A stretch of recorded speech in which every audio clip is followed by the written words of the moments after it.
এই সরকারকে ঠিক করে চলতে হবে, এদের কোনো পলিটিক্যাল ভিশন নাই। উইদাউট পলিটিক্যাল ভিশন সরকার চালানো অসম্ভব। দেশে কোনো অ্যাডমিনিস্ট্রেশন আপনি 6 সপ্তাহ উপরে হয়ে গেল, কিছু করতে পারছেন না আপনি।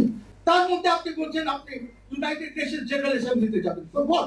ইউনাইটেড নেশন জেনারেল অ্যাসেম্বলিতে আপনি আপনার উপদেষ্টাকে পাঠানো, যে ফরেন উপদেষ্টা। অনেক দেশের ফরেন মিনিস্টার ইউএনজিএ তে বক্তৃতা দেয়, গভর্নমেন্ট আর স্টেটের হেড যায় না। সরকারি ভাবে চলতে পারে না, কোনোভাবে চলতে পারে না। কোন রিফর্ম করা অসম্ভব। যে আপনি আপনার ক্যাবিনেট চেঞ্জ করেন, সেখানে একটি ব্যক্তি আছে যে ডেপুটি চিফ অ্যাডভাইজারের মতন কাজ করছে। নাম নাই বললাম, আপনারা সবাই জানেন ওর নাম।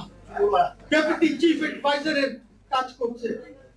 ওর জ্বালায় কোনো কিছু করাই যায় না, ওর জ্বালায় কেউ কিছু করতে পারে না, পারবেন না। যেভাবে দেশ চলছে, আপনাকে এই সংবিধান ছিঁড়ে ফেলতে হবে, প্রোক্লেমেশন দিয়ে চালাতে হবে, আবার ওট দিতে হবে সবাইকে। ওই বিপ্লবের উপরে, প্রোক্লেমেশনের উপরে ওট দিতে হবে। আমাদেরকে সমর্থন করতে হবে, আমরা সমর্থন করছি, কিন্তু ক্যাবিনেট হ্যাজ টু চেঞ্জ। এইখানে বিভিন্ন দল থেকে লোক এনে সংস্কার করতে হবে, না হলে সংস্কার হবে না। বিচারপতি যারা আছেন ওদেরকে আপনি ইনভাইট করবেন না, যারা আপনি মনে করেন ঘুষখোর সিন্ডিকেটেড বিচারপতি।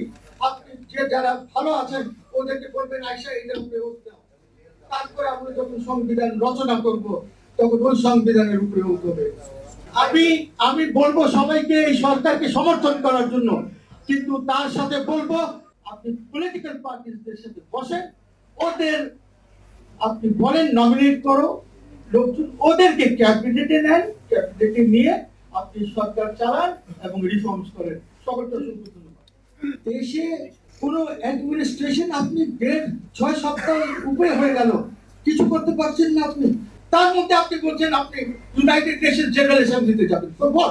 ইউনাইটেড নেশন জেনারেল অ্যাসেম্বলিতে আপনি আপনার উপদেষ্টাকে পাঠানো, যে ফরেন উপদেষ্টা। অনেক দেশের ফরেন মিনিস্টার ইউএনজিএ তে বক্তৃতা দেয়, গভর্নমেন্ট আর স্টেটের হেড যায় না। আপনি দেশ ছেড়ে এই মুহূর্তে কিভাবে যাবেন? তার কারণ হচ্ছে রাখো মিয়া, যখন বলতে দিছো বলতে দাও ঠিক করে। দেশের পরিস্থিতি দেখেন, আর আপনি বলছেন যে আপনি ইউএনজিএ তে যাবেন।